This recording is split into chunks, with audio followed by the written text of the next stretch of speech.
जय हिंद आप सभी को। तो चलिए शुरुआत करते हैं। आज के इस क्लास में youth publication Bihar police driver का प्रैक्टिस सेट कंप्लीट करेंगे और आज के इस क्लास में इस बुक का हम प्रैक्टिस सेट नंबर 20 देखेंगे। इसके पहले 1 से लेकर जो है 19 तक सारा प्रैक्टिस सेट हम करवा चुके हैं। इसके बाद 20 प्रैक्टिस सेट करवाने के बाद आपका 4 प्रैक्टिस सेट जो है ना 5 प्रैक्टिस सेट और बचेगा, इसको भी जो है आपका जल्दी खत्म कर देंगे। ठीक है, बाकी एक क्लास में जो है ना 1 से लेकर 10 तक सारा हम रिवीजन करवाए हैं। इसके बाद आपका 11 से लेकर जो है ना 20 तक आपको रिवीजन करवा देंगे। तो सारा आपको एग्जाम से पहले जो है एक बार आपका क्या होगा, रिवाइज हो जाएगा। तो सारे क्लास को जो है अच्छे से रिवाइज कर लिए ताकि आप एग्जाम में जो है अच्छा से अच्छा स्कोर कर पाइएगा। ठीक है, तो ध्यानपूर्वक पूरी क्लास को देखिएगा और अंत तक क्लास को जरूर देखिएगा और लास्ट में आप लोग कमेंट करिए कि आप लोग का 100 में कितना मार्क्स आया। तो चलिए शुरुआत करते हैं प्रैक्टिस सेट नंबर 20। तो देखिए प्रैक्टिस सेट नंबर 20 का पहला क्वेश्चन करा है, एटीएम का पूर्ण रूप क्या है बताइए। एटीएम का फुल फॉर्म पूछा है कि एटीएम का फुल फॉर्म क्या है बताइए। तो एक का सही उत्तर क्या होगा, तो ऑप्शन नंबर यहाँ पे बी होगा, ऑटोमेटेड टेलर मशीन होता है। क्या होता है, ऑटोमेटेड टेलर मशीन होता है। यहाँ पे क्या बहुत लोग यहाँ पे गलत कर देते हैं ना, ऑटोमेटिक मार देते हैं। ऑटोमेटिक नहीं होता, ऑटोमेटेड टेलर मशीन होता है। ठीक है, चलिए आगे देखिए। क्वेश्चन नंबर 2 करा है कि कौन सा देश को सफ़ेद हाथियों की जो है ना भूमि के नाम से जाना जाता है बताइए। यहाँ पे क्वेश्चन करा है कि कौन से देश को सफ़ेद हाथियों की भूमि के नाम से जानते हैं, किसको जानते हैं बताइए। तो 2 का सही उत्तर क्या होगा, तो ऑप्शन नंबर यहाँ पे डी होगा, थाईलैंड को जानते हैं। किसको जानते हैं, थाईलैंड को। ठीक है, तो सफ़ेद हाथियों की भूमि थाईलैंड को कहा जाता है और थाईलैंड दक्षिण पूर्व एशिया का एक देश है और इसकी राजधानी बोलेगा तो कहाँ है, बैंकॉक है। नेक्स्ट आया करा कि कौन सी ग्रैंड स्लैम टेनिस चैंपियनशिप घास के मैदान पर जो है ना खेली जाती है बताइए। यहाँ पे क्वेश्चन करा कि कौन सी ग्रैंड स्लैम टेनिस चैंपियनशिप घास के मैदान पर जो है ना खेली जाती है बताइए, कौन सा ग्रैंड स्लैम है। तो 3 का सही उत्तर क्या होगा, तो ऑप्शन नंबर यहाँ पे बी होगा, विंबलडन। कौन सा ग्रैंड स्लैम है, तो विंबलडन है। तो Wimbledon grand slam tennis championship घास के मैदान पर खेली जाती है और फ्रेंच ओपन बोलेगा तो मिट्टी के मैदान पर खेला जाता है तथा ऑस्ट्रेलियन ओपन और यूएस ओपन जो है ना दोनों हार्ड कोर्ट पे खेला जाता है। ठीक है, तो याद रखना कि विंबलडन बोलेगा तो घास पे खेला जाता है, फ्रेंच ओपन बोलेगा तो मिट्टी पे खेला जाता है और ऑस्ट्रेलियन और यूएस बोलेगा तो जो है ना दोनों कहाँ पे, तो जो है ना हार्ड कोर्ट पे क्या है, तो खेला जाता है। ठीक है, तो विंबलडन का बात करें किस पे खेला जाता है, तो घास के मैदान पे, और फ्रेंच ओपन बोलेगा तो मिट्टी के मैदान पे, और ऑस्ट्रेलियन ओपन बोलेगा तो और यूएस ओपन बोलेगा तो किस पे, हार्ड कोर्ट पे खेला जाता है। ये चारों ने याद रखिएगा। चलिए आगे देखिए, कराइकी नाटो का मुख्यालय जो है ना कहाँ है बताइए। नॉर्थ अटलांटिक ट्रीटी ऑर्गेनाइजेशन इसका फुल फॉर्म होता है। तो बोल रहा है नाटो का जो है ना मुख्यालय कहाँ है। तो 4 का सही उत्तर क्या होगा, तो ऑप्शन नंबर ए होगा, ब्रुसेल्स कहाँ है, तो बेल्जियम में है। और नाटो का स्थापना बोलेगा तो कब हुआ था, 1949 में हुआ था। कब हुआ था, 1949 में। नेक्स्ट है करा अजंता की चित्रकलाएं किससे प्रेरित है बताइए। अजंता की चित्रकलाएं जो है ना किससे प्रेरित है बताइए। तो 5 का सही उत्तर क्या होगा, तो ऑप्शन नंबर यहाँ पे ए होगा, सहानुभूतिशील बुद्ध से क्या है, तो संबंधित है। ठीक है, तो महाराष्ट्र राज्य के औरंगाबाद जिले में अजंता की चित्रकलाएं पत्थर से बनी बौद्ध गुफाएं में क्या है, तो निर्मित है। ठीक है, चलिए आगे देखिए करा है कि क्वेश्चन नंबर आइए 6 पे करा है कि राज्य में सर्वाधिक महत्वपूर्ण सिंचाई का साधन कौन सा है बताइए। राज्य में सर्वाधिक महत्वपूर्ण सिंचाई का जो साधन है ना किससे होता है बताइए। तो 6 का सही उत्तर क्या होगा, तो ऑप्शन नंबर यहाँ पे ए होगा, नहरें एवं क्या है, नलकूप से होता है। नेक्स्ट आइए करा कि बिहार राज्य में मुजफ्फरपुर में बिहार साइंटिफिक सोसाइटी किसने शुरू किया था बताइए। यहाँ पे क्वेश्चन करा कि बिहार राज्य में मुजफ्फरपुर में बिहार साइंटिफिक सोसाइटी किसने शुरू किया था बताइए, क्या होगा। तो 7 का सही उत्तर क्या होगा, तो ऑप्शन नंबर यहाँ पे सी होगा, सर इमदाद जो है ना अली ने शुरू किया था। तो याद रखिएगा ना कि बिहार राज्य के मुजफ्फरपुर में Bihar scientific society sir Syed जो है ना सैयद इमदाद अली ने 1868 में शुरू किया था और इस संस्था की स्थापना का उद्देश्य मुस्लिम समाज में शिक्षा का प्रसार करना था। नेक्स्ट आइए करा कि बिहार के कौन से राज्यपाल भारत के जो है ना राष्ट्रपति बने थे बताइए। करा बिहार के कौन से राज्यपाल हैं जो भारत के राष्ट्रपति बने थे बताइए, कौन से राज्यपाल, उनका नाम क्या है। तो 8 का सही उत्तर क्या होगा, तो ऑप्शन नंबर यहाँ पे क्या होगा, डी, रामनाथ कोविंद है। कौन है, रामनाथ कोविंद है। तो बिहार राज्य के 26वें राज्यपाल रामनाथ कोविंद ने भारत के जो है 14वें राष्ट्रपति के रूप में कार्यभार ग्रहण किया था। ठीक है, चलिए आगे देखिए। नेक्स्ट है निम्न में से कौन सा पादप हार्मोन वृद्धि का संदमन करता है बताइए। कह कि निम्न में से कौन सा पादप हार्मोन वृद्धि का संदमन करता है, कौन करता है। तो 9 का सही उत्तर क्या होगा, तो ऑप्शन नंबर यहाँ पे डी होगा, एबेसिक अम्ल है। क्या है, एबेसिक अम्ल है। नेक्स्ट है करा कि गाय के दूध में हल्का पीलापन निम्नलिखित में से किसकी उपस्थिति के कारण होता है बताइए। यहाँ पे क्वेश्चन करा है कि गाय के दूध में हल्का पीलापन निम्नलिखित में से किसकी उपस्थिति के कारण होता है बताइए। तो 10 का सही उत्तर क्या होगा, तो ऑप्शन नंबर यहाँ पे बी होगा, कैरेटीन होगा। क्या होगा, तो कैरेटीन होगा। नेक्स्ट आइए कराएंगे निम्नलिखित में से कौन अनुवांशिकी के जनक के रूप में जो है ना जाने जाते हैं, बताइए। यहाँ पे क्वेश्चन करा निम्नलिखित में से कौन अनुवांशिकी के जनक के रूप में जानते हैं, किसको जानते हैं, बताइए। तो 11 का सही उत्तर क्या होगा, तो ऑप्शन नंबर यहाँ पे डी होगा, मेंडल को। किसको, तो मेंडल को। तो अनुवांशिकी के बारे में सर्वप्रथम जानकारी ऑस्ट्रेलिया के ग्रेगर जोहान मेंडल ने दी थी, इसलिए इन्हें अनुवांशिकी के जनक जो है ना कहा जाता है, ठीक है। नेक्स्ट है करा कि कच्चे खाने वाले खाद्य पदार्थों को धोना चाहिए, बताइए किससे। करा कच्चे खाने वाले खाद्य पदार्थों को धोना चाहिए किससे, बताइए। तो 12 का सही उत्तर क्या होगा, तो ऑप्शन नंबर यहाँ पे बी होगा, NaOH से धोना चाहिए, ठीक है। इसका अगर रासायनिक नाम बोलेगा तो क्या होगा, सोडियम हाइड्रोक्साइड होगा, ठीक है। चलिए आगे देख करा कि बीटा कण किस प्रकार का आवेश जो है ना वहन करता है, बताइए। बीटा कण जो है किस प्रकार का आवेश वहन करता है। तो 13 का सही उत्तर क्या होगा, तो ऑप्शन नंबर यहाँ पे बी होगा, ऋणात्मक जो है ना वहन करता है, ठीक है। तो बीटा जो है मतलब किरणें ऋण आवेश युक्त अत्यंत सूक्ष्म कणों की बनी होती है और इस कारण विद्युत क्षेत्र से होकर गमन करते समय ये किरणें विद्युत क्षेत्र के धन ध्रुव की ओर जो है ना मुड़ जाती है और इसका द्रव्यमान कम होने के कारण इसका गतिज ऊर्जा अल्फा कणों से क्या होती है, बहुत कम होती है, ठीक है। तो यहाँ पे क्या होगा, ऋणात्मक होगा। चलिए आगे देखा है कि आधुनिक परमाणु भार का मापक्रम आधारित है किस पर, बताइए। आधुनिक परमाणु भार का मापक्रम आधारित है किस पर। तो 14 का सही उत्तर क्या होगा, तो ऑप्शन नंबर यहाँ पे सी होगा, C6 12 पर क्या है, तो आधारित है, ठीक है। तो याद रखिएगा ना कि किसी तत्व का परमाणु द्रव्यमान या परमाणु भार वह संख्या है जो यह प्रदर्शित करता है कि उस तत्व का एक परमाणु कार्बन जो है ना 12 के एक परमाणु के 1/12 में भाग द्रव्यमान से कितना गुना क्या है, तो भारी है, ठीक है। चलिए आगे देखिए करा कि क्वांटम सिद्धांत का सुझाव जो है ना किसने दिया था, बताइए। क्वांटम सिद्धांत का सुझाव किसने दिया था। तो 15 का सही उत्तर क्या होगा, तो ऑप्शन नंबर सी होगा, मैक्स प्लांक ने दिया था। किसने दिया था, मैक्स प्लांक दिया था। नेक्स्ट है करा कि मोटर गाड़ियों के हेडलाइट पे आमतौर पर कौन सा दर्पण जो है इस्तेमाल किया जाता है, बताइए। मोटर गाड़ियों के हेडलाइट में आमतौर पर कौन सा दर्पण इस्तेमाल किया जाता है। तो 16 का सही उत्तर क्या होगा, तो ऑप्शन नंबर यहाँ पे बी होगा, अवतल दर्पण का प्रयोग करते हैं। नेक्स्ट है करा कि जी का मान क्या होता है, बताइए। जी का जो मान होता है ना क्या होता है, बताइए। तो 17 का सही उत्तर क्या होगा, तो ऑप्शन नंबर यहाँ पे ए होगा, 6.67 × 10⁻11 न्यूटन इंटू मीटर स्क्वायर बटा क्या होगा, किलोग्राम स्क्वायर होगा, ठीक है। चलिए आगे देखिए। नेक्स्ट आइए करा कि बोल्ट मापी यंत्र का उपयोग किसके मापने में किया जाता है, बताइए। बोल्ट मापी यंत्र का उपयोग जो है ना किसको मापने में किया जाता है। तो 18 का सही उत्तर क्या होगा, तो ऑप्शन नंबर यहाँ पे सी होगा, विभवांतर को मापने में किया जाता है। नेक्स्ट आइए करा कि गरीबी रेखा से नीचे रहना क्या होता है, बताइए। गरीबी रेखा से नीचे रहना क्या होता है। तो 19 का सही उत्तर क्या होगा, तो ऑप्शन नंबर यहाँ पे बी होगा, गरीबी का क्या है, तो सूचक है। तो गरीबी रेखा से नीचे रहना गरीबी का क्या है, तो सूचक है, ठीक है। चलिए आगे देखिए। नेक्स्ट है करा कि जनसंख्या लाभांश किसे निर्दिष्ट करता है, बताइए। जनसंख्या लाभांश किसे निर्दिष्ट करता है।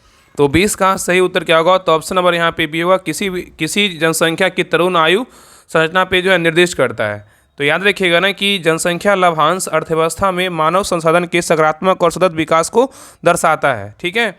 चलिए आगे देख करा कि पूर्ति के नियम के अनुसार एक वस्तु की कीमत एवं उसकी पूर्ति मात्रा के मध्य संबंध क्या होता है, बताइए। करा पूर्ति के नियम के अनुसार एक वस्तु की कीमत एवं उसकी पूर्ति मात्रा के मध्य संबंध क्या होता है। तो 21 का सही उत्तर क्या होगा, तो ऑप्शन नंबर यहाँ पे सी होगा, धनात्मक होगा। क्या होगा, तो धनात्मक हो मतलब पॉजिटिव होगा, ठीक है। चलिए आगे देख करा कि 8वीं योजना की प्रकृति थी क्या है, बताइए। 8वीं योजना की जो प्रकृति थी ना क्या थी, बताइए। तो 22 का सही उत्तर क्या होगा, तो ऑप्शन नंबर यहाँ पे सी होगा, ये दोनों क्या केंद्रीय भूत नियंत्रण की और दिशा निर्देशन की, ठीक है। तो यहाँ पे सही उत्तर क्या होगा, ऑप्शन नंबर सी, ये दोनों की, ठीक है। चलिए आगे देखिए। नेक्स्ट आइए करा कि निम्न में से कौन उत्पादन का साधन जो है नहीं है, बताइए। निम्न में से कौन जो है ना क्या उत्पादन का साधन नहीं है, कौन नहीं है, बताइए। तो 23 का सही उत्तर क्या होगा, तो ऑप्शन नंबर यहाँ पे सी होगा, विवेक नहीं है लेकिन भूमि है, पूंजी है, श्रम है, ठीक है। चलिए आगे देखिए करा कि किस राज्य में सड़कों की सर्वाधिक क्या है, तो लंबाई है, बताइए। करा किस राज्य में सड़कों की सर्वाधिक जो है ना लंबाई है, किस राज्य में है। तो 24 का सही उत्तर क्या होगा, तो ऑप्शन नंबर यहाँ पे बी होगा, उत्तर प्रदेश में। कौन सा राज्य में, तो उत्तर प्रदेश में है, ठीक है। चलिए आगे देखिए करा कि भारत में तांबे का तीसरा सर्वाधिक उत्पादक राज्य कौन सा है, बताइए। भारत में तांबे का तीसरा सर्वाधिक उत्पादक राज्य कौन सा है। तो 25 का सही उत्तर क्या होगा, तो ऑप्शन नंबर यहाँ पे सी होगा, झारखंड है। कौन सा राज्य है, तो झारखंड है, ठीक है। नेक्स्ट आइए करा कि भारत की सर्वप्रथम वन जीव संरक्षण परियोजना का नाम क्या था, बताइए। भारत की सर्वप्रथम वन जीव संरक्षण परियोजना का नाम क्या था। तो 26 का सही उत्तर क्या होगा, तो ऑप्शन नंबर यहाँ पे बी होगा, टाइगर था। क्या था, टाइगर था, ठीक है। तो याद रखें ना कि भारत की सर्वप्रथम वन जीव संरक्षण परियोजना का नाम क्या था, टाइगर था। नेक्स्ट है ये करा कि निम्नलिखित में से कौन सी नदी का उद्गम जो है ना भारत में क्या है तो नहीं है, बताइए। यहाँ पे नहीं पूछा है कि निम्नलिखित में से कौन सी नदी का उद्गम भारत में नहीं है, बताइए किसका नहीं है। तो 27 का सही उत्तर क्या होगा, तो ऑप्शन नंबर सी होगा, ब्रह्मपुत्रा का नहीं है, लेकिन चिनाब महानदी रावी का है। ठीक है, चलिए आगे देखिए। नेक्स्ट है करा कि भारत की सबसे पुरानी पर्वत श्रृंखला कौन सी, बताइए भारत की सबसे पुरानी पर्वत श्रृंखला कौन सी है। तो 28 का सही उत्तर क्या होगा, तो ऑप्शन नंबर यहाँ पे ये होगा, अरावली है। क्या है, तो अरावली है। नेक्स्ट है करा कि काजू की उत्पत्ति का मूल स्थान जो है ना कहाँ है, बताइए काजू की उत्पत्ति का मूल स्थान कहाँ है। तो 29 का सही उत्तर क्या होगा, तो ऑप्शन नंबर यहाँ पे सी होगा, कौन सा है, तो ब्राज़ील है। तो काजू की उत्पत्ति का मूल स्थान क्या है, तो ब्राज़ील देश है। ठीक है, नेक्स्ट है करा कि खमसिन, करा कि खमसिन निम्नलिखित में से किस देश की जो है ना स्थानीय पवन है, बताइए खमसिन बोल रहा है कि खमसिन निम्नलिखित में से किस देश की स्थानीय पवन है, बताइए। तो 30 का सही उत्तर क्या होगा, तो ऑप्शन नंबर सी होगा, क्या किसका है, तो मिस्र का है। नेक्स्ट है करा निम्न में से कौन सा मंडल सूर्य से आने वाली पराबैंगनी किरणों को जो है ना सूख लेता है, बताइए निम्न में से कौन सा मंडल सूर्य से आने वाली पराबैंगनी किरणों को सूख लेता है, बताइए क्या होगा। तो 31 का सही उत्तर क्या होगा, तो ऑप्शन नंबर यहाँ पे सी होगा, ओजोन मंडल। क्या होगा, तो ओजोन मंडल होगा। ठीक है, चलिए आगे देखिए। नेक्स्ट है निम्नलिखित में से किसने सबसे पहले यह बताया था कि पृथ्वी जो है ना गोल है, बताइए निम्नलिखित में से किसने सबसे पहले यह बताया था कि पृथ्वी गोल है, बताइए किसने बताया था। तो 32 का सही उत्तर क्या होगा, तो ऑप्शन नंबर यहाँ पे ए होगा, अरस्तु। किसने बताया था, अरस्तु। तो अरस्तु जो है यूनानी दार्शनिक थे, वे प्लेटो के शिष्य व सिकंदर के गुरु थे। अरस्तु ने सबसे पहले बताया कि पृथ्वी क्या है, तो गोल है। नेक्स्ट है करा कि पृथ्वी का प्राकृतिक उपग्रह कौन है, बताइए पृथ्वी का प्राकृतिक उपग्रह कौन है। तो 33 का सही उत्तर क्या होगा, तो ऑप्शन नंबर यहाँ पे क्या होगा, तो बी होगा, चंद्रमा है। क्या है, चंद्रमा है। नेक्स्ट है ये करा कि प्रचंड नेपाल के किस राजनीतिक दल से संबंध है, बताइए प्रचंड जो है नेपाल के किस राजनीतिक दल से क्या है, तो संबंध है। तो 34 का सही उत्तर क्या होगा, तो ऑप्शन नंबर यहाँ पे सी होगा, माओवादी। क्या होगा, माओवादी होगा। नेक्स्ट है करा कि डॉक्टर भीमराव अम्बेडकर निम्न में से किसके साथ जो है ना संबंधित नहीं थे, बताइए यहाँ पे क्वेश्चन करा कि डॉक्टर भीमराव अम्बेडकर निम्न में से किसके साथ संबंधित नहीं थे, बताइए। ऑप्शन को देखिए, इसमें किसके जो है ना बोल रहा है, कौन सा ऑप्शन जो है, कौन सा नाम है, बोल रहा है कि मतलब कौन सा संगठन या नाम बताइए कि डॉक्टर भीमराव अम्बेडकर जो है किसके साथ संबंधित नहीं थे, बताइए क्या होगा। तो 35 का सही उत्तर क्या होगा, तो ऑप्शन नंबर यहाँ पे सी होगा, राज्य पुनर्गठन आयोग से क्या संबंधित नहीं थे। ठीक है, तो डॉक्टर भीमराव अम्बेडकर राज्य पुनर्गठन आयोग से संबंधित नहीं थे, लेकिन शेड्यूल कास्ट फेडरेशन से थे, बौद्ध धर्म से थे और संविधान निर्माण प्रक्रिया से थे। ठीक है, चलिए आगे देखिए। नेक्स्ट है करा कि भारत के महानवादी को कौन हटा सकता है, बताइए भारत के महानवादी को कौन हटा सकता है। तो 36 का सही उत्तर क्या होगा, तो ऑप्शन नंबर यहाँ पे ए होगा, राष्ट्रपति जो है ना हटा सकते हैं। नेक्स्ट है करा कि पंचायतों की वित्तीय स्थिति की सिफारिश राज्य वित्त आयोग द्वारा किससे की जाती है, बताइए पंचायतों की वित्तीय स्थिति की सिफारिश राज्य वित्त आयोग द्वारा किसे की जाती है। तो 37 का सही उत्तर क्या होगा, तो ऑप्शन नंबर यहाँ पे ए होगा, राज्यपाल। क्या होगा, तो राज्यपाल होगा। तो याद रखिए ना कि भारतीय संविधान के अनुच्छेद 243 के झ के तहत पंचायतों की वित्तीय स्थिति की सिफारिश करने के लिए एक वित्त आयोग गठित करने का प्रावधान है, और इस वित्त आयोग का गठन प्रत्येक 5 वर्ष पे राज्यपाल के द्वारा किया जाता है। ठीक है, चलिए आगे देखिए। नेक्स्ट है करा कि चुनाव आयोग का किस पद के चुनाव के साथ जो है ना संबंध नहीं है, बताइए करा कि चुनाव आयोग का किस पद के चुनाव के साथ क्या है, संबंध नहीं है, बताइए क्या होगा। तो 38 का सही उत्तर क्या होगा, तो ऑप्शन नंबर सी होगा, मुख्यमंत्री का नहीं, लेकिन राष्ट्रपति उपराष्ट्रपति का है। ठीक है, याद रखिएगा। तो याद रखिएगा ना कि भारतीय संविधान के अनुच्छेद 324 में चुनाव आयोग के संबंध में उपबंध दिए गए हैं, और चुनाव आयोग जो है ना भारत के राष्ट्रपति उपराष्ट्रपति राज्य के विधानसभा तथा संसद मतलब लोकसभा तथा क्या है राज्यसभा के चुनाव को संपन्न कराता है, लेकिन संविधान में मुख्यमंत्री के निर्वाचन व नियुक्ति हेतु कोई विशेष प्रक्रिया जो है नहीं दी गई है। तो यहाँ पे क्या होगा, तो ऑप्शन नंबर यहाँ पे सी होगा। नेक्स्ट आइए कराए कि कोई मामला अपशिष्ट शक्तियों के अंतर्गत आता है या नहीं, यह तय करने का अंतिम अधिकार किसके पास, बताइए। क्वेश्चन कर रहा है कि कोई मामला अपशिष्ट शक्तियों के अंतर्गत आता है या नहीं, यह तय करने का अंतिम अधिकार जो है ना किसके पास है। तो 39 का सही उत्तर क्या होगा, तो ऑप्शन नंबर यहाँ पे क्या होगा, डी होगा, सर्वोच्च न्यायालय के पास है।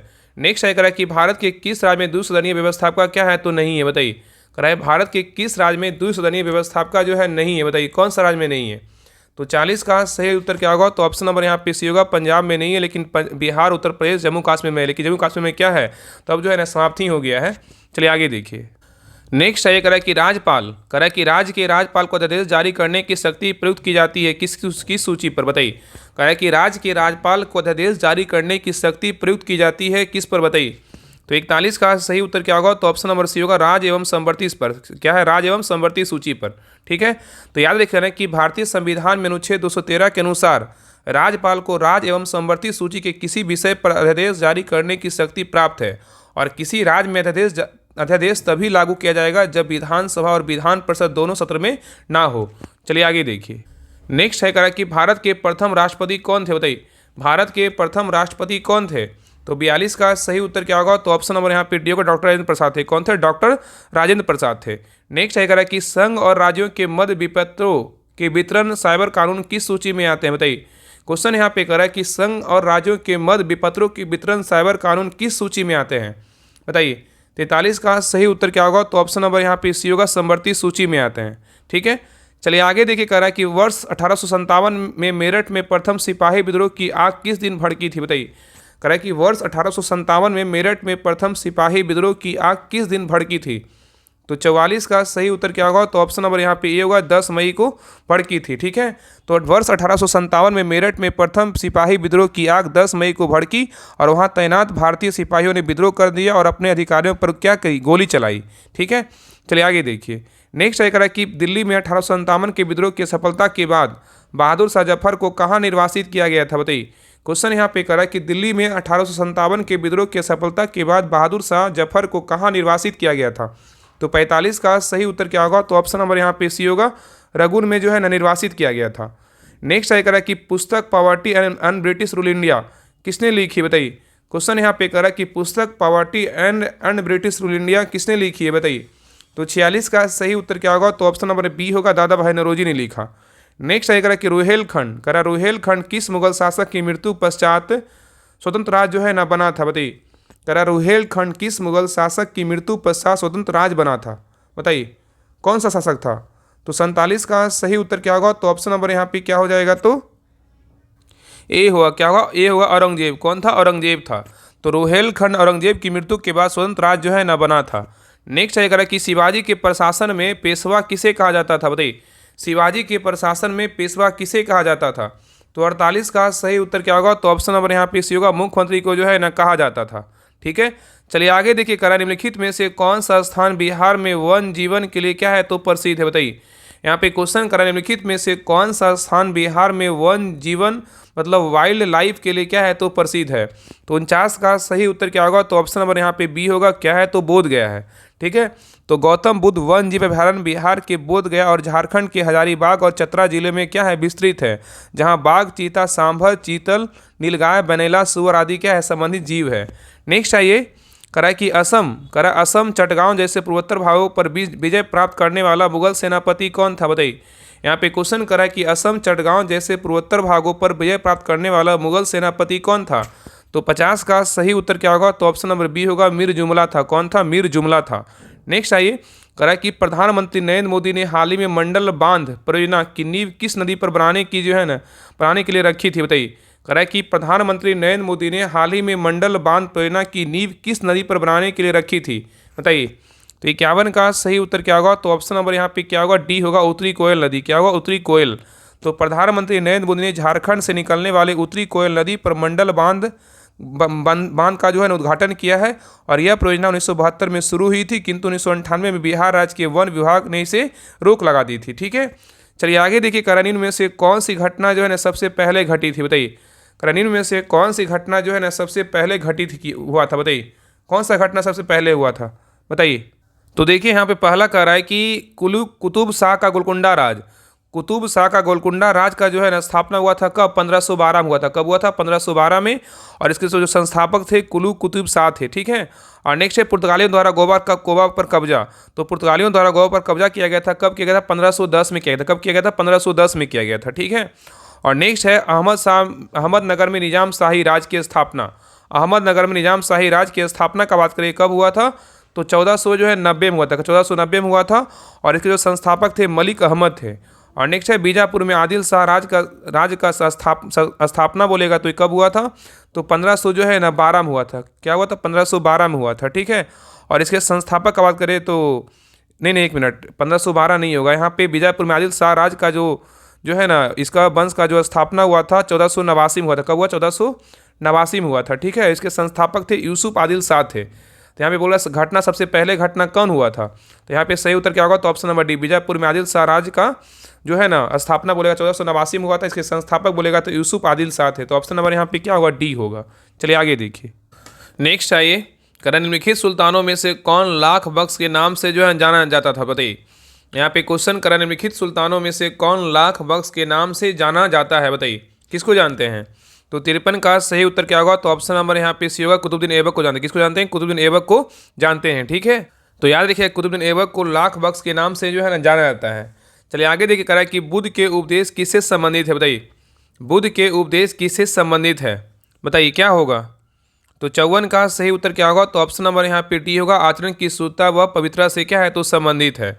नेक्स्ट आगे करा कि बौद्ध धर्म के संस्थापक कौन थे, बताइए बौद्ध धर्म के संस्थापक कौन थे। तो 55 का सही उत्तर क्या होगा, तो ऑप्शन नंबर यहाँ पे सी होगा, गौतम बुद्ध थे। कौन थे, गौतम बुद्ध थे। ठीक है, नेक्स्ट आइए, करा कि जैनियों के अनुसार जैन धर्म के संस्थापक कौन थे, बताइए जैनियों के अनुसार जैन धर्म के संस्थापक जो है ना कौन है। तो 56 का सही उत्तर क्या होगा, तो ऑप्शन नंबर यहाँ पे ए होगा, ऋषभ है। कौन है, तो ऋषभ है। ठीक है, तो जैन धर्म का संस्थापक बोलेगा तो ऋषभ जो है ना आदिनाथ को माना जाता है। और जैन धर्म के प्रथम तीर्थंकर थे जो, और ये जो ऋषभदेव थे वो जैन धर्म के क्या थे, प्रथम तीर्थंकर थे। और जैन धर्म के 24वें तीर्थंकर बोलेगा तो कौन थे, महावीर स्वामी थे। ठीक है, और वास्तविक संस्थापक बोलेगा तो कौन थे, महावीर स्वामी ही थे। ठीक है, चलिए आगे देखिए। नेक्स्ट आएगा कि गंडक परियोजना जो है, गंडक परियोजना को प्रारंभ किया गया था, मतलब प्रारंभ किया था किसने किया था। क्वेश्चन कर रहा है कि गंडक परियोजना को प्रारंभ किया था किसने। तो 57 का सही उत्तर क्या होगा, तो ऑप्शन नंबर सी होगा, जवाहरलाल नेहरू ने प्रारंभ किया था। नेक्स्ट आएगा कि जूते हुए खेत का प्रमाण सिंधु सभ्यता के किस स्थल से मिला है, बताइए जूते हुए खेत का प्रमाण सिंधु सभ्यता के किस स्थल से मिला है।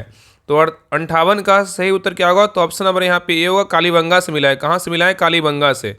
नेक्स्ट आएगा कि वर्ष 2025 के अंतर्राष्ट्रीय महिला दिवस की थीम क्या है, बताइए। करें कि वर्ष 2025 की अंतर्राष्ट्रीय महिला दिवस का थीम पूछा है। कि याद रखिएगा ना कि पहला क्वेश्चन ये पूछेगा कि अंतर्राष्ट्रीय महिला दिवस कब मनाते हैं, तो 8 मार्च को जो अंतर्राष्ट्रीय महिला दिवस मनाया जाता है। अगर राष्ट्रीय महिला दिवस पूछेगा कि राष्ट्रीय महिला दिवस कब मनाते हैं, तो 13 फरवरी को राष्ट्रीय महिला दिवस मनाया जाता है। तो यहाँ पूछा है कि 8 मार्च को अंतर्राष्ट्रीय जो महिला दिवस मनाया गया था, इसका थीम क्या है, बताइए। तो 59 का सही उत्तर क्या होगा, तो ऑप्शन नंबर यहाँ पे ये होगा, तेजी से जो है ना कार्रवाई करें। ठीक है, तो अंतर्राष्ट्रीय महिला दिवस 8 मार्च को मनाया जाता है। वर्ष 2025 की थीम बोलेगा तो तेजी से कार्रवाई करें। ठीक है, एक्सिलरेट क्या है, तो एक्शन है। नेक्स्ट है कि मई 2025 में भारतीय नौसेना की पहली महिला उड़ान प्रशिक्षक किसे बनाया गया। मई 2025 में भारतीय नौसेना की पहली महिला उड़ान प्रशिक्षक किसे बनाया गया। तो 60 का सही उत्तर क्या होगा, तो ऑप्शन नंबर सी होगा, दिव्या शर्मा को बनाया गया। चलिए आगे देखिए, क्वेश्चन नंबर 61 से क्या है, मोटर वाहन नियम, नियमावली तथा क्या एहतियात नियम के एवं संकेत से क्वेश्चन। तो ध्यानपूर्वक देखिएगा। क्वेश्चन नंबर 61 का है कि 40 वर्ष से अधिक आयु के व्यक्ति यात्री व्हीकल या व्यावसायिक व्हीकल चलाना चाहता है तो उन्हें अनिवार्य रूप से देना होगा क्या, बताइए। यहाँ पे क्वेश्चन कर रहा है कि 40 वर्ष से अधिक आयु के व्यक्ति यदि यात्री व्हीकल या व्यावसायिक व्हीकल चलाना चाहता है तो उन्हें अनिवार्य रूप से देना होगा क्या, बताइए। तो 61 का सही उत्तर क्या होगा, बताइए। तो 61 का जो सही उत्तर होगा ऑप्शन नंबर यहाँ पे क्या होगा, तो बी होगा। क्या होगा, तो चिकित्सा प्रमाण पत्र जो है ना प्रस्तुत करना होगा। ठीक है, चलिए आगे देखिए। नेक्स्ट है कि लर्निंग लाइसेंस की अवधि कितने समय के लिए होती है, बताइए। लर्निंग लाइसेंस की अवधि जो है ना कितने समय के लिए होती है। तो 62 का सही उत्तर क्या होगा, तो ऑप्शन नंबर यहाँ पे सी होगा, 6 माह के लिए होती है। चलिए आगे देखिए। नेक्स्ट है कि निरंतर सफ़ेद रेखा का अर्थ क्या है, बताइए। निरंतर सफ़ेद रेखा का जो है ना किस धारा का अर्थ है, बताइए। निरंतर सफ़ेद रेखा किस धारा का अर्थ है। तो 63 का सही उत्तर क्या होगा, तो ऑप्शन नंबर यहाँ पे होगा, धारा 3 का क्या है, धारा 3 जो है ना अर्थ है। ठीक है, नेक्स्ट अगर मोटर राजमार्गों पर अधिकतम अनुमेय वाहन गति चयन करें, बताइए। मोटर राजमार्गों पर अधिकतम जो अनुमेय वाहन गति क्या है, बताइए। तो 64 का सही उत्तर क्या होगा, तो ऑप्शन नंबर यहाँ पे डी होगा, 120 किलोमीटर प्रति घंटा है। नेक्स्ट है कि किसी तिराहे या चौराहे पर बाईं ओर से मुड़ने के लिए क्या करनी चाहिए, बताइए। कह किसी तिराहे और चौराहे पर ये बाईं ओर से मुड़ने के लिए क्या करनी चाहिए। तो 65 का सही उत्तर क्या होगा, तो ऑप्शन नंबर यहाँ पे सी होगा, स्लो डाउन का संकेत दें। ठीक है, नेक्स्ट है करा कि हल्का मोटर वाहन के ड्राइविंग लाइसेंस के लिए न्यूनतम आयु सीमा कितनी है, बताइए। करा कि हल्का मोटर वाहन के लिए ड्राइविंग लाइसेंस के लिए न्यूनतम आयु सीमा कितनी है। तो 66 का सही उत्तर क्या होगा, तो ऑप्शन नंबर यहाँ पे डी हुआ कितना है, तो 18 वर्ष है। कितना है, तो 18 वर्ष है। ठीक है, चलिए आगे देखिए। नेक्स्ट है करा कि ट्रैफिक रंग सुरक्षा के लिए खतरे से बचाव हेतु ड्राइवरों से तुरंत कार्रवाई करने की अपेक्षा जो है ना करते हैं, बताइए कौन सा रंग से। यहाँ पे क्वेश्चन कर रहे हैं कि ट्रैफिक रंग सुरक्षा के लिए खतरे से बचाव हेतु ड्राइवरों से तुरंत कार्रवाई करने की अपेक्षा करते हैं, बताइए कौन सा रंग होगा। तो 67 का सही उत्तर क्या होगा? तो ऑप्शन नंबर बी होगा, लाल रंग। क्या है वो? तो लाल। ठीक है। नेक्स्ट आगे करा है कि बिहार में वाहन चलाते समय मोबाइल फोन पर बात करने या उसका उपयोग करने पर क्या जुर्माना है? बताइए। क्वेश्चन करा है कि बिहार में वाहन चलाते समय मोबाइल फोन पर बात करने या उसका उपयोग करने पर क्या जुर्माना है? तो 68 का सही उत्तर क्या होगा? तो ऑप्शन नंबर यहाँ पे सी होगा। कितना है? तो 5,000 रुपये क्या है? जुर्माना है। नेक्स्ट आइए करा कि शराब या नशीले पदार्थ के प्रभाव में वाहन चलाने पर यदि रक्त में अल्कोहल की असर 30 मिलीग्राम प्रति 100 मिलीलीटर रक्त से अधिक पाया जाता है तो पहली बार अपराध के लिए क्या दंड हो सकता है? बताइए। यहाँ पे क्वेश्चन कर रहा है कि शराब या नशीली पदार्थ के प्रभाव में वाहन चलाने पर यदि रक्त में अल्कोहल का स्तर 30 मिलीग्राम प्रति 100 मिलीलीटर रक्त जो है ना से अधिक पाया जाता है तो पहली बार के अपराध के लिए क्या दंड हो सकता है? तो 69 का सही उत्तर क्या होगा? तो ऑप्शन नंबर यहाँ पे बी होगा, 10,000 रुपये का जुर्माना या 6 महीने का जो है ना कैद भी हो सकता है। ठीक है। चलिए आगे देखिए। नेक्स्ट आइए करा कि बिना वैध बीमा प्रमाण पत्र के वाहन चलाने पर क्या दंड हो सकता है मोटर वाहन संशोधन अधिनियम 2019 के अनुसार? बताइए। क्वेश्चन कर रहा है कि बिना वैध बीमा प्रमाण पत्र के वाहन चलाने पर क्या दंड हो सकता है मोटर वाहन संशोधन अधिनियम 2019 के अनुसार? बताइए क्या होगा? तो 70 का सही उत्तर क्या होगा? तो ऑप्शन नंबर यहाँ पे बी होगा, 2,000 रुपये का जुर्माना या 3 महीने क्या होगा? तो कैद भी हो सकता है। नेक्स्ट आया करा कि केंद्रीय मोटर वाहन नियमावली CMVR 1989 किस तारीख से जो है लागू हुई है? बताइए। क्वेश्चन करा है कि केंद्रीय मोटर वाहन नियमावली CMVR 1989 किस तारीख से जो है लागू हुए हैं? तो 71 का सही उत्तर क्या होगा? तो ऑप्शन नंबर यहाँ पे क्या होगा? तो बी होगा, 1 जुलाई 1989। क्या होगा? 1 जुलाई 1989 होगा। ठीक है। चलिए आगे देखिए। नेक्स्ट आया करा है CMVR 1989 के अनुसार मोटर कैब की परिभाषा क्या है? बताइए। CMVR 1989 के अनुसार मोटर कैब की परिभाषा क्या है? तो 72 का सही उत्तर क्या होगा? तो ऑप्शन नंबर यहाँ पे क्या होगा? तो डी होगा। कोई भी मोटर वाहन जो ड्राइव को छोड़कर जो है ना 4 यात्रियों से अधिक को जो है ले जाने के लिए क्या है? तो नहीं बनाया गया है। ठीक है। यहाँ पे क्वेश्चन क्या कर रहा है कि CMVR 1989 के अनुसार मोटर कैब की परिभाषा क्या है? तो कोई भी मोटर वाहन जो ड्राइवर को छोड़कर 4 यात्रियों से अधिक ले जाने के लिए क्या है? तो नहीं बनाया गया है। मतलब ड्राइवर को छोड़कर 4 यात्री से अधिक जो है नहीं ले जा सकता है। ठीक है। चलिए आगे देखिए। क्वेश्चन नंबर 73 पे कह रहा है कि मोटर वाहन अधिनियम 1988 की किस धारा के तहत बिना वैध ड्राइविंग लाइसेंस के सार्वजनिक स्थान पर मोटर वाहन चलाना क्या है? तो प्रतिबंधित है। बताइए। क्वेश्चन यहाँ पे कह रहा है कि मोटर वाहन अधिनियम 1988 की किस धारा के तहत बिना वैध ड्राइविंग लाइसेंस के सार्वजनिक स्थान पर मोटर वाहन चलाना क्या है? तो प्रतिबंधित है। तो 73 का सही उत्तर क्या होगा? तो ऑप्शन नंबर यहाँ पे क्या होगा? तो ए होगा। धारा कितना होगा? 3 का जो है ना 1 होगा। ठीक है। चलिए आगे देखिए। नेक्स्ट आइए करा कि मोटर वाहन अधिनियम के तहत किसी भी वाहन के इंजन को बंद किए बिना चौराहे पर लंबे समय तक रुकना क्या माना जाता है? बताइए। यहाँ पे क्वेश्चन करा कि मोटर वाहन अधिनियम के तहत किसी भी वाहन के इंजन को बंद किए बिना चौराहे पर लंबे समय तक रुकना क्या माना जाता है? बताइए। तो 74 का सही उत्तर क्या होगा? तो ऑप्शन नंबर यहाँ पे ए होगा, अनावश्यक बाधा और वायु प्रदूषण का क्या है? तो स्रोत जो है ना माना जाता है। नेक्स्ट आइए करा कि मोटर वाहन अधिनियम 1988 किस धारा में सड़क पर वाहन को छोड़ना मतलब abandoning A vehicle on A road दंडनीय है? बताइए कौन सा धारा के तहत? कह रहा है मोटर वाहन अधिनियम 1988 की किस धारा में सड़क पर वाहन को छोड़ना क्या है? दंडनीय है। बताइए कौन सा धारा में है? तो 75 का सही उत्तर क्या होगा? तो ऑप्शन नंबर यहाँ पे सी होगा। धारा कितना होगा? 122 होगा। नेक्स्ट आएगा कि मोटर वाहन अधिनियम के तहत भारी यात्री मोटर वाहन हैवी पैसेंजर मोटर व्हीकल का सफल वाहन भार होना चाहिए कितना? बताइए। कह कि मोटर वाहन अधिनियम के तहत भारी यात्री मोटर वाहन हैवी पैसेंजर मोटर व्हीकल का सकल वाहन भार जो है ना कितना होना चाहिए? तो 76 का सही उत्तर क्या होगा? तो ऑप्शन नंबर यहाँ पे ए होगा, 12,000 किलोग्राम से अधिक होना चाहिए। नेक्स्ट है कि बिना इंश्योरेंस गाड़ी चलाने पर जुर्माना राशि कितनी कर दी गई? बताइए। बिना इंश्योरेंस गाड़ी चलाने पर जुर्माना राशि कितनी कर दी गई है? तो 77 का सही उत्तर क्या होगा? तो ऑप्शन नंबर यहाँ पे ए होगा, 2,000 रुपये जो है ना कर दिया गया है। नेक्स्ट आइए नए नियम के अनुसार 2 व्हीलर ट्रिपल राइडिंग पर कितना जुर्माना देना होगा? बताइए। नए नियम के अनुसार 2 व्हीलर ट्रिपल राइडिंग पर कितना जुर्माना देना होगा? तो 78 का सही उत्तर क्या होगा? तो ऑप्शन नंबर यहाँ पे डी होगा, 1,000 रुपये का जुर्माना देना होगा।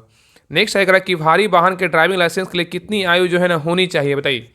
भारी वाहन के ड्राइविंग लाइसेंस के लिए कितनी आयु होनी चाहिए? बताइए। तो 79 का सही उत्तर क्या होगा? तो ऑप्शन नंबर यहाँ पे बी होगा, 20 वर्ष जो है ना होनी चाहिए। तो याद रखिए ना कि भारी वाहन के ड्राइविंग लाइसेंस के लिए न्यूनतम आयु अगर बात करें कितना होता है, 18 से 20 वर्ष होता है, जो राज्य के नियमों पर क्या होता है निर्भर भी करता है। ठीक है। लेकिन यहाँ पे ज़्यादा आपको एग्जाम में देखने को मिलेगा 20 वर्ष ही। ठीक है। याद रखिए, कहीं कहीं कोई राज्य में जो है ना 18 वर्ष भी है, ठीक है, लेकिन यहाँ पे सही उत्तर क्या होगा, तो ऑप्शन नंबर बी होगा, 20 वर्ष होगा। चलिए आगे देखिए। नेक्स्ट है करा कि एक वाहन पर लगी जलती बुझती लाइट जो यह संकेत करती है कि वाहन लेन बदलने वाला या मुड़ने वाला, इसे क्या कहते हैं बताइए। यहाँ पे क्वेश्चन करा है कि एक वाहन पर लगी जलती बुझती लाइट जो यह संकेत करती है कि वाहन लेन बदलने वाला या मुड़ने वाला है, उसे क्या कहते हैं। तो 80 का सही उत्तर क्या होगा, तो ऑप्शन नंबर यहाँ पे एक ये होगा, इंडिकेटर लाइट कहते हैं, ठीक है। चलिए आगे देखिए, क्वेश्चन नंबर 81 से क्या है, तो वाहनों के पार्ट पुर्जे लुब्रिकेंट एवं रख रखाव से क्वेश्चन है, तो ध्यान पे वो देखिएगा। तो क्वेश्चन नंबर 81 कह रहा है कि फ्यूज को जो है ना कहाँ लगाते हैं बताइए, फ्यूज को जो है ना कहाँ लगाते हैं बताइए। तो 81 का सही उत्तर क्या होगा, तो ऑप्शन नंबर यहाँ पे ये होगा, फेज के जो है ना सीरीज में लगाते हैं। कहाँ लगाते हैं, फेज के सीरीज में लगाते हैं। नेक्स्ट आइए, कराए कि किस प्रकार की ब्रेक प्रणाली वाहन को जो है ना स्किडिंग से बचाती है बताइए। यहाँ पे क्वेश्चन करा है कि किस प्रकार की ब्रेक प्रणाली वाहन को स्किडिंग से जो है ना बचाती है बताइए, क्या होगा। तो 82 का सही उत्तर क्या होगा, तो ऑप्शन नंबर यहाँ पे होगा, एबीएस ब्रेक। क्या होगा, तो एबीएस ब्रेक होगा, ठीक है। तो एंटी लॉक ब्रेकिंग सिस्टम प्रणाली मतलब क्या बोलेंगे, एबीएस, वाहनों को क्या करता है, स्किडिंग से बचाती है। नेक्स्ट है कि किस प्रकार का सस्पेंशन किस प्रकार का सस्पेंशन स्प्रिंग रोड सॉक्स को जल्दी सोखती है बताइए। यहाँ पे क्वेश्चन करा है कि किस प्रकार का सस्पेंशन स्प्रिंग रोड सॉक्स को जल्दी सोखती है, मतलब एब्जॉर्ब करता है बताइए, क्या होगा। तो 83 का सही उत्तर क्या होगा, तो ऑप्शन नंबर यहाँ पे बी होगा, कॉइल स्प्रिंग होगा। नेक्स्ट है करा कि डिफरेंशियल द्वारा संभव होता है बताइए, क्या होता है, डिफरेंशियल द्वारा संभव होता है क्या। तो 84 का सही उत्तर क्या होगा, तो ऑप्शन नंबर यहाँ पे ए होगा, पिछले पहियों की चाल में अंतर जो है ना डालना। तो डिफरेंशियल का प्रयोग रियल व्हील के साथ फ्रंट व्हील में जो है ना किया जाता है, ठीक है। और डिफरेंशियल के द्वारा ड्राइव एक्सल के प्रत्येक छोर पर पहियों को मोड़ते समय अलग अलग गति से घूमने की अनुमति जो है ना मिलती है, ठीक है। चलिए आगे देखिए। नेक्स्ट आएगा, ऑटोमेटिक ट्रांसमिशन का लाभ क्या है बताइए, ऑटोमेटिक ट्रांसमिशन का लाभ क्या है बताइए।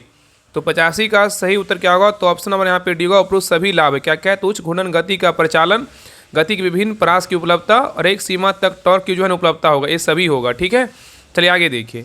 नेक्स्ट आएगा कि यांत्रिक दक्षता मैकेनिकल इफिशिएंसी का सूत्र क्या है बताइए। यांत्रिक दक्षता मैकेनिकल इफिशिएंसी का सूत्र क्या है। तो 86 का सही उत्तर क्या होगा, तो ऑप्शन नंबर यहाँ पे बी होगा, BHP बटा IHP गुना क्या होगा, तो 100 होगा, ठीक है। चलिए आगे देखिए।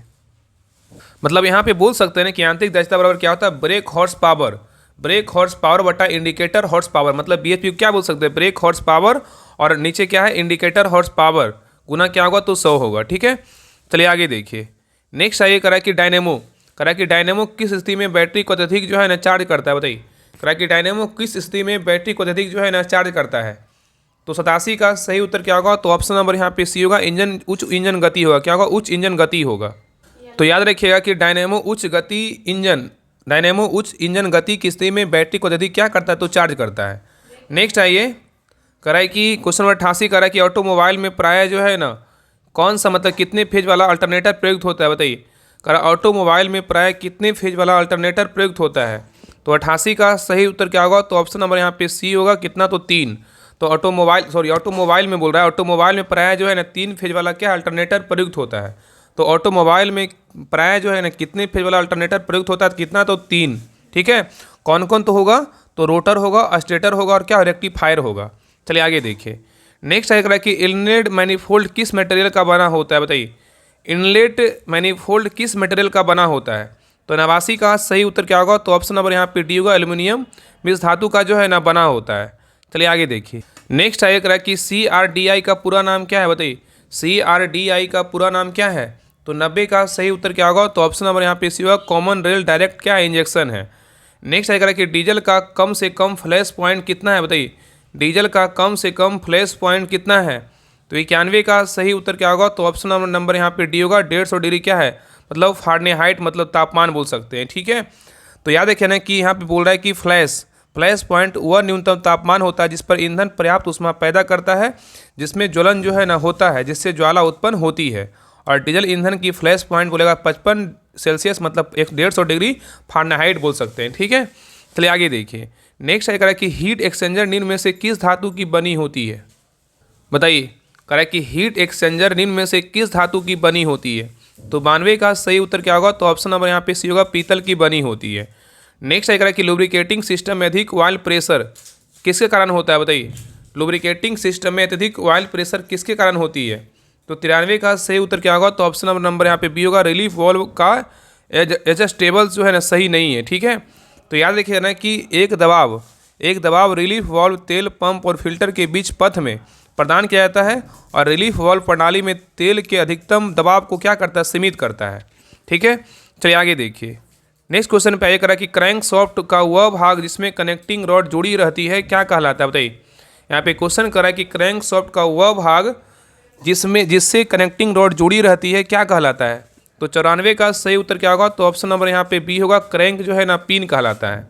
नेक्स्ट आइए करा कि कार्बोरेटर से ईंधन बाहर उछलने का कारण क्या है? बताइए, कार्बोरेटर से ईंधन बाहर उछलने का कारण क्या है?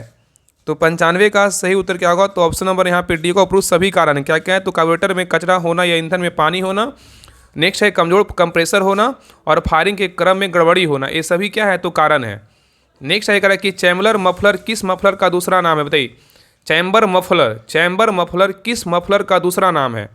तो 96 का सही उत्तर क्या होगा? तो ऑप्शन नंबर यहाँ पे बी होगा, रिएक्टिव है। क्या है? तो रिएक्टिव है। तो चैम्बर मफलर रिएक्टिव मफलर का क्या है? दूसरा नाम है। चैम्बर मफलर जो है रिएक्टिव मफलर का क्या है? तो दूसरा नाम है। नेक्स्ट कह रहा है कि ग्रीस जो है ना किस प्रकार का स्नेहक है? बताइए, ग्रीस जो है किस प्रकार का स्नेहक है? तो 97 का सही उत्तर क्या होगा? तो ऑप्शन नंबर सी होगा, अर्ध ठोस का क्या है? तो अस्नेहक है। तो ग्रीस जो है अर्ध ठोस स्नेहक के अंतर्गत जो है ना आता है और ठोस स्नेहक के रूप में ग्रेफाइट का प्रयोग करते हैं और लुब्रिकेशन तेल द्रव स्नेहक के अंतर्गत जो है ना आता है। नेक्स्ट आइए करा कि किसी तरल पदार्थ के बहने के गुण को क्या कहते हैं? किसी तरल पदार्थ के बहने के गुण को क्या कहते हैं? बताइए, तो 98 का सही उत्तर क्या होगा? तो ऑप्शन नंबर यहाँ पे होगा, विस्कोसिटी कहते हैं। क्या कहते हैं? विस्कोसिटी कहते हैं, मतलब इसको हिंदी में क्या बोलेंगे? श्यानता कहते हैं। ठीक है, चलिए आगे देखिए। नेक्स्ट आइएगा कि थर्मोस्टेट का उद्देश्य इंजन को क्या रखना होता है? बताइए, थर्मोस्टेट का उद्देश्य इंजन को क्या रखना होता है? तो 99 का सही उत्तर क्या होगा? तो ऑप्शन नंबर यहाँ पे डी होगा, निश्चित तापमान पर रखना होता है। चलिए आगे देखिए, क्वेश्चन नंबर आइए 100 पे। क्वेश्चन नंबर 100 कह रहा है कि कैम सॉफ्ट का कार्य क्या है? बताइए, कैम सॉफ्ट का कार्य क्या है?